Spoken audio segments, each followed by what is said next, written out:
नमस्कार, अपना उत्तराखंड में आप सभी का स्वागत है। मैं हूं नीलू। करते हैं खबरों की शुरुआत और सबसे पहले बात मौसम की। तो उत्तराखंड में मौसम विभाग ने तेज बारिश का अलर्ट जारी किया है। प्रदेश में भारी बारिश का रेड अलर्ट जारी है। वहीं इसके साथ आज बागेश्वर में भारी से भारी बारिश हो सकती है। तो मौसम विभाग ने एक बार फिर से अलर्ट जारी किया है और जैसे ही बरसात का अलर्ट जारी होता है, लोगों में खौफ बढ़ जाता है, क्योंकि पीछे काफी दिनों से हम देख रहे हैं उत्तराखंड के हालात किस तरीके से हैं। जगह जगह लैंडस्लाइड है, नदियां नाले उफान पर हैं, सड़कें रास्ते सब बह चुके हैं। वहां पर रहने वाले लोगों के लिए परेशानी का सबब बन गए हैं। साथ ही जो बाहर से टूरिस्ट आ रहे हैं उनके लिए भी इस वक्त काफी ज्यादा मुसीबत है। लैंडस्लाइड होने से जगह जगह लोग फंसे हुए हैं और एक बार फिर से उत्तराखंड में भारी से भारी बारिश का अलर्ट जारी किया गया है। भारी वर्षा इक्का दुक्का जगहों में जो हिल्स में है, जो डिस्ट्रिक्ट हमारे, उनमें वो मिलेगी। और जो बागेश्वर डिस्ट्रिक्ट है उसमें हैवी से वेरी हैवी तक 11 तारीख को भी, तो वहाँ पर वो रहने की संभावना है। उसके बाद थोड़ी एक्टिविटी कम हो जाएगी आगे 1-2 दिन जो है, और आगे जो बढ़ेगी एक्टिविटी वो करीब 15 से जो है बढ़ता हुआ दिख रहा है, या 14 शाम रात से 15 से जो है वो बढ़ेगी एक्टिविटी। बागेश्वर में बारिश आफत बनकर बरस रही है। आज बागेश्वर जिले के लिए भारी से भारी बारिश की चेतावनी जारी की गई है। बारिश के अलर्ट जारी होने के बाद जिला प्रशासन ने सभी आपदा रिस्पांस टीम को अलर्ट पर रहने के आदेश दिए हैं। इस मॉनसून सबसे अधिक नुकसान लघु सिंचाई की परिसंपत्ति के बाद सड़कों और आवासीय मकानों को हुआ है। पूरे जिले में अब तक 150 से अधिक मकान खतरे की जद में आए हैं।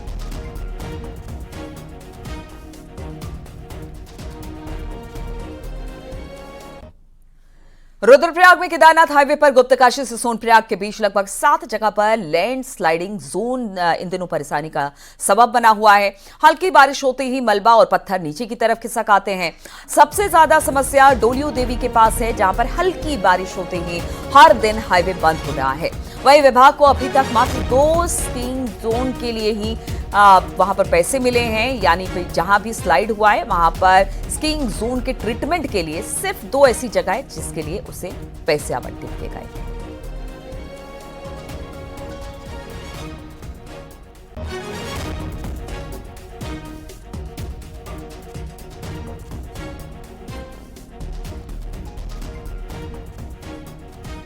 हमारा भी था खाट का जो पोर्शन था, तो हमारा के अनुसार हमारा कार्य वहाँ चल रहा है।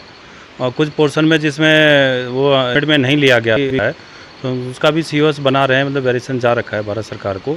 तो वो जैसे सैंक्शन हो जाएगा तो उस समय थोड़ा सा हम लोग ट्रैफिक नहीं चलवाते हैं, और लगभग हम लोग 1-2 घंटे का अंतर सफाई। हाईवे कल भारी बारिश के बाद मलबा आने से कमेड़ा के पास बंद हो गया और सड़क बंद होने से गाड़ियों की लंबी लंबी कतारें के पास लोगों के आने जाने के लिए खोल दिया गया है, यानी थोड़ी सी राहत आने जाने वाले लोगों के लिए। बागेश्वर में कल देर शाम एक पेड़ गिरने से गरुड़ बागेश्वर पिट्ठा पहुंचकर यातायात सुचारू किया है। पेड़ को काटने का काम किया है, पेड़ को हटाने का काम वहां से किया है, तब जाकर रास्ते को खोला है।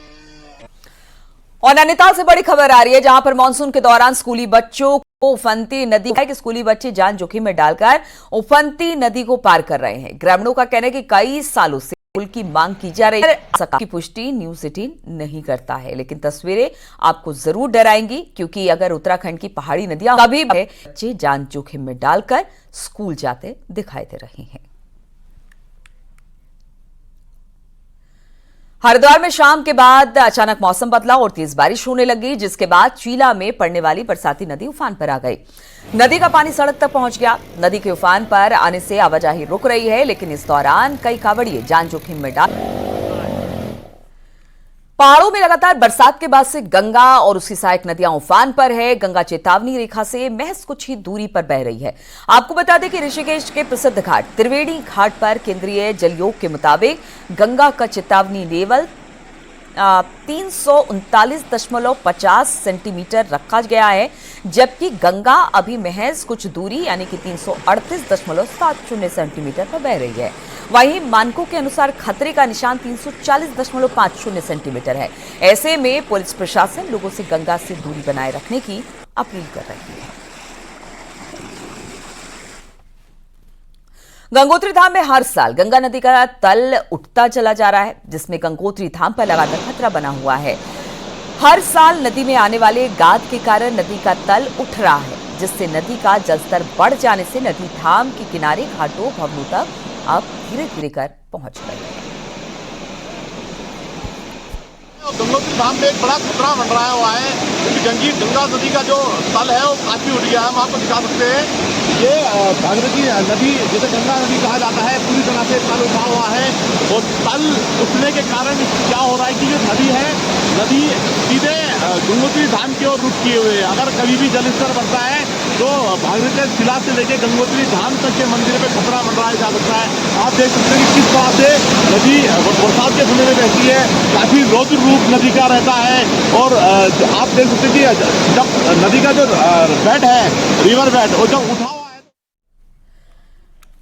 पहाड़ों पर जमकर बारिश हो रही है, कई जगह पर खतरा बना हुआ है। अब इस खतरे को टालने के लिए और मौसम की सटीक जानकारी लेने के लिए बड़ी तैयारी हो रही है। इसके लिए अब एआई की मदद ली जा रही है। क्या है पूरा मामला, जरा देखिए इस रिपोर्ट में।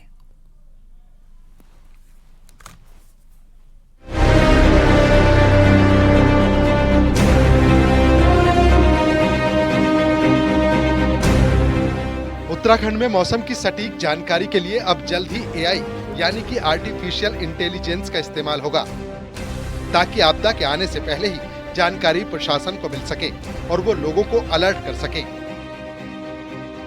हेमवती नंदन बहुगुणा केंद्रीय गढ़वाल विश्वविद्यालय के भौतिक विज्ञान विभाग में 30 लाख रुपए की लागत से artificial intelligence and machine learning atmospheric lab स्थापित की गई है, जिसके जरिए हिमालय क्षेत्र के मौसम में हो रहे परिवर्तन का अध्ययन करना और अतिवृष्टि के कारण का अध्ययन करना भी है। फिलहाल श्रीनगर के मौसम पर एआई से नजर रखी जा रही है। देखिए, हम एआई और एमएल जो मशीन लर्निंग अप्रोच है वो यहाँ पर यूज करके एरोसोल साइज डिस्ट्रीब्यूशन प्रेडिक्शन और रेनफॉल प्रेडिक्शन हम यहाँ पर कर रहे हैं। एरोसोल जो है वो क्लाउड फॉर्मेशन में हेल्पिंग करते हैं और उससे सीशन फॉर्म होता है। उस सीशन फॉर्म होने से क्लाउड का फॉर्म होता है और क्लाउड का फॉर्मेशन से जैसे जितना क्लाउड फॉर्मेशन होगा उतनी रेनफॉल होने की संभावना होगी।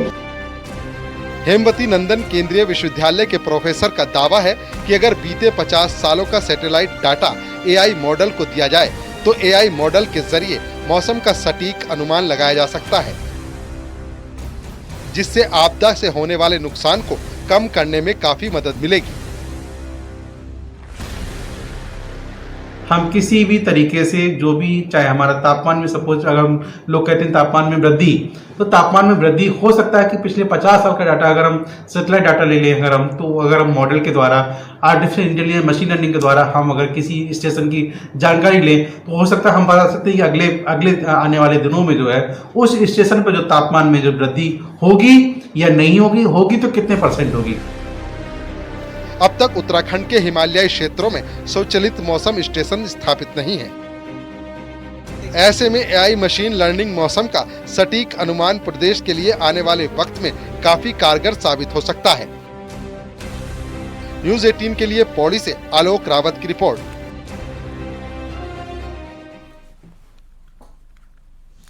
उत्तराखंड में जनवरी से निकाय चुनाव का इंतजार हो रहा है, पर अब सरकार चुनाव के लिए तैयार होने की बात खुद कह रही है। शहरी विकास मंत्री के बयान से बीजेपी खुश है, लेकिन कांग्रेस को उनकी बातों पर यकीन नहीं है।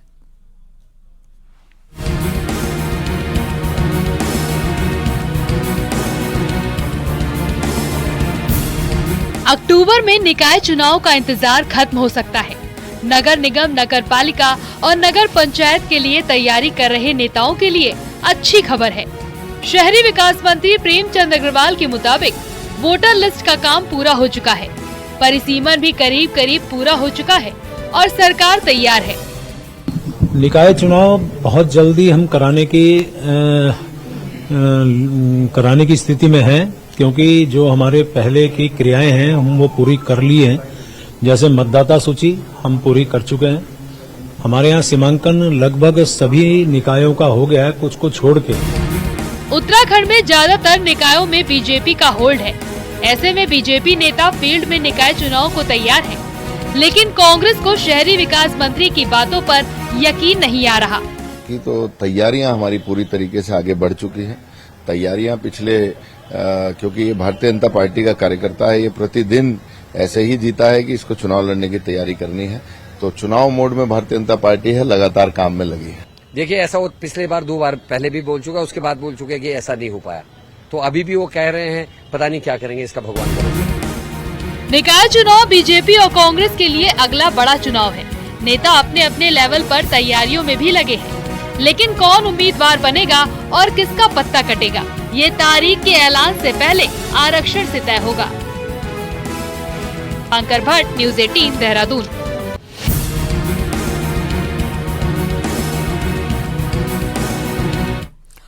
रुड़की से विधायक प्रदीप बत्रा और उनकी बहन के बीच चल रहा विवाद थमने का नाम नहीं ले रहा। वहीं उनकी बहन और जीजा ने मीडिया से बात करते हुए कहा कि कोर्ट के आदेश के बाद भी मुकदमा दर्ज नहीं किया जा रहा है। आपको बता दें कि दोनों में प्रॉपर्टी का विवाद चल रहा है और प्रदीप बत्रा की बहन उनके जीजा ने आरोप लगाया है कि फर्जी साइन कर प्रदीप बत्रा ने प्रॉपर्टी अपने बच्चों के नाम कर दी है। साथ ही कहा कि विधायक प्रदीप बत्रा सत्ता का दुरुपयोग कर रहे हैं और धमकी दे रहे हैं। बिल्कुल, इसको क्या कहोगे आप, क्या कहोगे, सत्ता के दबाव ही कहेंगे। एक आदमी एक सीधी सादी बहन है उसकी बड़ी, भाग रही है, उसको धमकी दे रहा है सिर्फ पूछे जाने पे कि ये क्या हो रहा है। सिर्फ इतना पूछने में धमकी दे रहा है, कह रहा जीजे को तो कह रहा तेरे को देख लूंगा, या सत्ता पुलिस सब मेरे अंडर है। जूना अखाड़े के आचार्य महामंडलेश्वर स्वामी अवधेशानंद गिरी ने बांग्लादेश में हिंदुओं पर हो रहे अत्याचार पर चिंता जाहिर की है। संयुक्त राष्ट्र संघ और अंतर्राष्ट्रीय मानवाधिकार संगठन से तुरंत हस्तक्षेप की मांग की। अवधेशानंद गिरी ने बांग्लादेश के अंतरिम सरकार से भी अल्पसंख्यक हिंदुओं की सुरक्षा देने की मांग करते हुए बांग्लादेश से भारत आ रहे हिंदुओं को सभी सुविधाएं देने की बात कही है। हिंदू, बांग्लादेश के हिंदू जो वहां की सब प्रकार की उन्नति के लिए एक मूल माने जाते हैं, उनके साथ एक अमानवीय घटना हुई है, ये अच्छी बात नहीं है। मानवाधिकार संगठनों को आगे आना चाहिए। संयुक्त राष्ट्र संघ, मानवाधिकार परिषद और संयुक्त राष्ट्र संघ से मैं अपील करता हूं कि वो हिंदुओं की रक्षा के लिए, उनके अधिकारों के रक्षण के लिए एक स्वर पैदा करें, तत्काल प्रभावी कोई कठोर कार्रवाई करें और वहां की अंतरिम सरकार भी एक कठोर कार्रवाई करे। 51 शक्तिपीठों में शुमार नैनीताल की नैना देवी मंदिर को मानस खंड के तहत संवारने की तैयारी चल रही है। कुल 11 करोड़ से मंदिर का सौंदर्यीकरण होगा, तो श्रद्धालुओं के लिए सुविधाओं का विस्तार किया जाएगा। मंदिर से लेकर पंत पार्क तक मानस खंड के तहत काम होने और मंदिर के सामने 13 दुकानों को भी यहां से शिफ्ट किया जाना है। श्रद्धालुओं के लिए 2 मीटर फुटपाथ मंदिर बनाने के लिए इस योजना में तैयार किया जाना है। खंड के अंतर्गत जो प्रोजेक्ट बना है उसकी भी टेंडर प्रक्रिया वर्तमान में चल रही है। इसमें स्टेक होल्डर्स के साथ बैठक एक बार पूर्व में की गई थी, दोबारा फिर से इसमें बैठक की जानी है। जो भी सुझाव होंगे, क्योंकि लोगों के काफ़ी इसमें अलग अलग माध्यमों से सुझाव आ रहे हैं, तो हम लोगों ने ये निर्णय लिया था कि इसमें हम सभी के साथ जो भी इसमें हितधारक हैं एक बैठक करेंगे। जो सुझाव होंगे सभी के, उनको कार्य के दौरान सभी चीज़ों को इम्प्लीमेंट करने का प्रयास किया जाएगा। हरिद्वार में मुल्तान संगठन से जुड़े हजारों लोगों ने हर की पैड़ी पर कल 114वां मुल्तान जोत महोत्सव मनाया जा रहा है। आज की बात हो रही है, जिसमें देश के कई राज्यों से मुल्तानी समाज के लोग हजारों की तादाद में हरिद्वार पहुंचे हैं। सुबह श्रद्धालुओं ने हर की पैड़ी में मां गंगा को दूध चढ़ाया। हजारों लीटर दूध बताया जा रहा है कि इन श्रद्धालुओं ने चढ़ाया और पुष्प अर्पित किए। अखिल भारतीय मुल्तान संगठन से जुड़े लोगों का कहना है कि पिछले कई सालों से मुल्तान जोत की परंपरा चली आ रही है, जिसको लेकर आज ये सभी श्रद्धालु यहाँ इकट्ठा हुए हैं। पाकिस्तान में एक शहर है मुल्तान, वहाँ से पैदल चलकर भगत रूपचंद जी देश में एकता शांति के लिए मनोकामना पूर्ण करने के लिए यहाँ पर आए थे। सावन के महीने में जोत प्रवाहित की थी। उस परंपरा को हम बखूबी निभा रहे हैं, जिसमें हमने नई पीढ़ी, युवा पीढ़ी को जोड़ी है। ये मुल्तान समाज का नहीं बल्कि हर समाज का व्यक्ति इसके अंदर जुड़ चुका है। माँ गंगा से दूध की होली खेली है, पिचकारियों में दूध भर के पुष्प अर्जित करके और अपनी मनोकामना पूर्ण हो और एकता और भाईचारे का संदेश दिया है। टेरी झील वाटर एडवेंचर स्पोर्ट्स के का लुत्फ उठाने वाले पर्यटकों की संख्या में भी बढ़ोतरी हो रही है। वहीं आप टेहरी झील के साथ साथ आसपास के क्षेत्रों नई टेहरी शहर को भी पर्यटन सर्किट से जोड़ने की योजना है। इसके तहत टेहरी झील कोटी से नई टेहरी शहर तक ट्रॉली लगाने की योजना है। इसके लिए सर्वे का काम पूरा हो चुका है और उम्मीद की जा रही है कि टेहरी झील पहुंचने वाले पर्यटक ट्रॉली के जरिए नई टेहरी शहर तक पहुंचेंगे, जिससे पर्यटन को बढ़ावा मिलेगा। मांगे और काफ़ी उचित मांगे कि नई टेहरी में ज़्यादा से ज़्यादा टूरिस्ट आएँ, जिससे यहाँ पे लोगों की आजीविका बढ़े। तो इसके लिए एडीबी का जो प्रोजेक्ट है उसमें जो कार्य किए जा रहे हैं उसके लिए जिला स्तर से हम लोग प्रयास कर रहे हैं कि जो ट्रॉली है वो कोटी से लेकर नई टेहरी तक अवश्य बने। और इस बारे में सैद्धांतिक समिति भी हमको मिली है, प्रयास कर रहे हैं कि इस महीने उस पर भी आगे कार्रवाई कर ली जाए। पौड़ी में हमलावर गुलदार को ढेर या टेंक्रोलाइज करने के लिए वन विभाग की टीम निशानेबाजी की ट्रेनिंग लेगी। वन विभाग की टीम बीएसएफ से निशानेबाजी की ट्रेनिंग लेगी, जिसमें वनकर्मी सटीक निशाना लगाकर आदमखोर गुलदार को ढेर कर सके। दरअसल अब तक वन विभाग गुलदार को ट्रेंक्रोलाइज या फिर ढेर करने के लिए शिकारियों की मदद लेता है, लेकिन अब वन विभाग की टीम खुद निशानेबाजी सीखेगी। दरअसल मानव वन जीव संघर्ष की घटनाओं में सबसे अधिक हमले गुलदार के इंसानों पर हुए हैं। बीते 6 माह में गुलदार हमले में 10 लोगों के जख्मी होने की बात सामने आई, जबकि 3 मासूम अपनी जान गंवा चुके हैं। फॉरेस्ट डिपार्टमेंट वन विभाग का हमारे जो कर्मी हैं उनकी कैपेसिटी बिल्डिंग, उनकी कार्यक्षमता को बढ़ाने वाले भी जो हमारे प्रयास किए जा रहे हैं। एसएसबी श्रीनगर के साथ हमारे जल्द ही एक राइफल शूटिंग और वेपन इक्विपमेंट्स का जो एक कार्यशाला जल्द ही आयोजित करने वाले हैं। कुमाऊं की तराई में वन विभाग तस्करों से परेशान है। तस्कर फॉरेस्ट कर्मियों पर जानलेवा हमले कर रहे हैं। ऐसे में अब कर्मचारी आधुनिक हथियार मांग रहे हैं।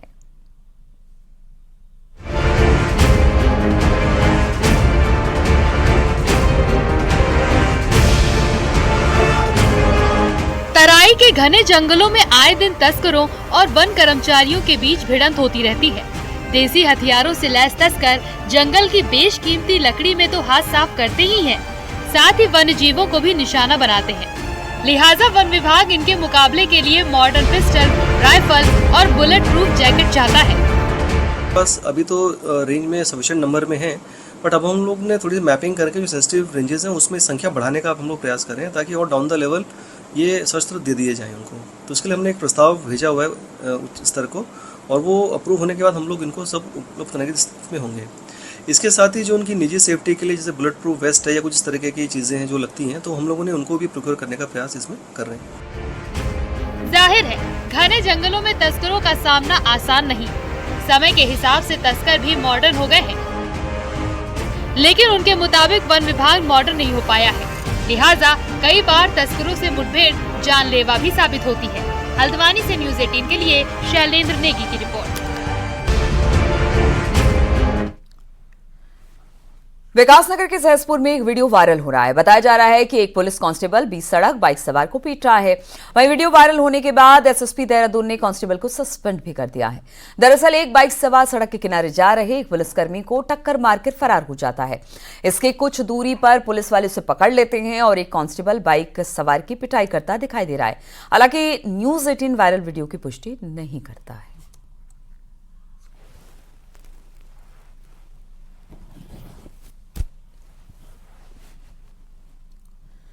हल्द्वानी में कार से 5 लोगों को टक्कर मारने वाले नाबालिग लड़की की संदिग्ध मौत हो गई। लड़की का शव उसी के घर पर मिला। लड़के का शव कमरे के पंखे पर लटका हुआ मिला।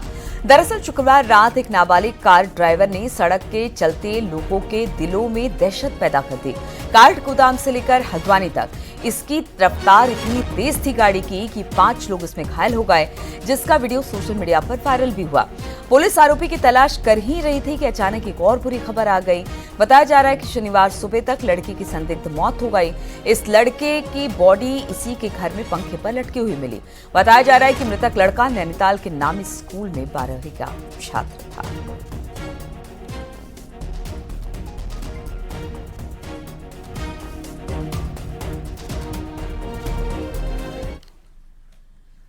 रामनगर में छोई के पास एक्सीडेंट में एक लड़के की मौत हो गई, जबकि एक लड़का गंभीर रूप से घायल हो गया। परिजनों का आरोप है कि पुलिस की गाड़ी ने स्कूटी को टक्कर मार दी। गाड़ी सीओ संचार रुद्रपुर की बताई जा रही है। एक्सीडेंट की खबर जैसे ही उसके परिजनों और मोहल्ले वालों को लगी तो सभी लोग कोतवाली पहुंच गए और आरोपियों को पकड़ने की मांग की।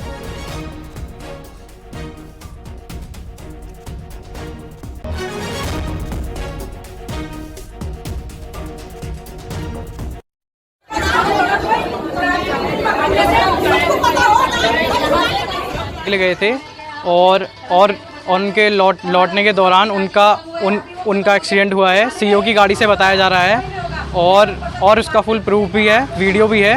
और जब मुझे यही पता लगा कि सीओ की गाड़ी से एक्सीडेंट हुआ है और दोनों ड्राइवर और उसके बगल में जो बैठे थे दोनों बिल्कुल फुल थे, बिल्कुल एकदम, और पुलिस लिपापोती कर रही है। और यहाँ दारू पी के जब यहाँ छोड़ना है, यहाँ छोड़ के सीधे भाग गए दो। ड्राइवर भी मेडिकल कराने नहीं आए थे। पौड़ी के बीरोखाल ब्लॉक के राजकीय प्राथमिक विद्यालय देवीखाल कोठा का स्कूल राम भरोसे चल रहा है। यहां टीचर के स्कूल नहीं पहुंचने पर स्कूल बंद रहा और बच्चे घंटों इंतजार करते रहे। प्राथमिक विद्यालय 2 टीचरों के भरोसे है। इनमें से एक शिक्षक 3 दिन की छुट्टी पर थी और दूसरी टीचर भी बिना छुट्टी के गायब हो गई। वहीं स्कूल पहुंचे अभिभावकों ने बंद स्कूल का वीडियो बनाया जो सोशल मीडिया पर वायरल हो रहा है।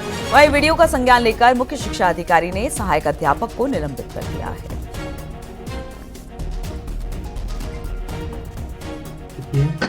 और उन्होंने जो है अपनी आख्या में भी स्पष्ट रूप से उसकी पुष्टि की है वायरल वीडियो की। उसको देखते हुए कल ही मैंने पान सिंह जो सहायक अध्यापक है, बल्कि औपबंधिक टीचर है वहाँ पे, उनको सस्पेंड कर दिया और उप शिक्षा अधिकारी कार्यालय में उनको अटैच किया हुआ है।